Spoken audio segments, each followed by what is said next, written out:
ஏக்கா, நம்ம முதல்வர் ஐயா இந்த வாட்டி காணும் பொங்கலுக்கு வீதி உலா போறாராம்ல. அடடே! அப்ப இந்த சமவேளைக்கு சம ஊதியம் வேணும்னு கேட்டு 20 நாளா வெயில்ல காஞ்சி போராடுறாங்களே வாத்தியாருங்க, அவங்கள தான் போய் பார்க்க போறாரோ? ம், இல்லக்கா.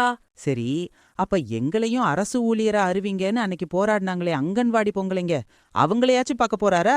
அதெல்லாம் இல்லக்கா. அப்போ வேற யாரு? அந்த டாஸ்மாக் பசங்க போராடினாங்களே, அவங்கள பார்க்க போறாரா? சும்மா இரு நீ வேற.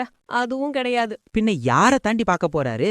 அவர் வந்தா நல்லது நடக்கும்னு நம்பி ஓட்டு போட்டாங்களே, போக்குவரத்து ஊழியரு, டாக்டரு, நர்ஸு, காலேஜ் வாத்தியாருங்கன்னு, இவங்க யார்கிட்டயாச்சும் குறை கேட்க போறாரா? ஐயையோ, அதெல்லாம் ஒண்ணுமில்லக்கா. எல்லாரையும் இல்ல இல்லங்கிற, அப்புறம் யார தையா காணும் பொங்கலுக்கு பார்க்க போறாரு அவரு? விஷயம் வேறக்கா. பராசக்தி படம் சரியா ஓடலையாம்ல.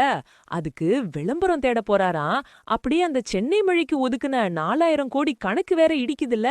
அத மறக்கடிக்க தங்கச்சி கனிமொழி ஆடலும் பாடலும்னு ஏதோ விழா வச்சிருக்காங்களாம். அதுக்கு ட்ரம்ஸ் வாசிக்க போறாராம். ஓ, கதை அப்படி போகுதா?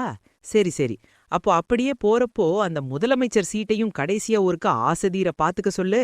அடுத்து பார்க்க முடியுமோ என்னவோ.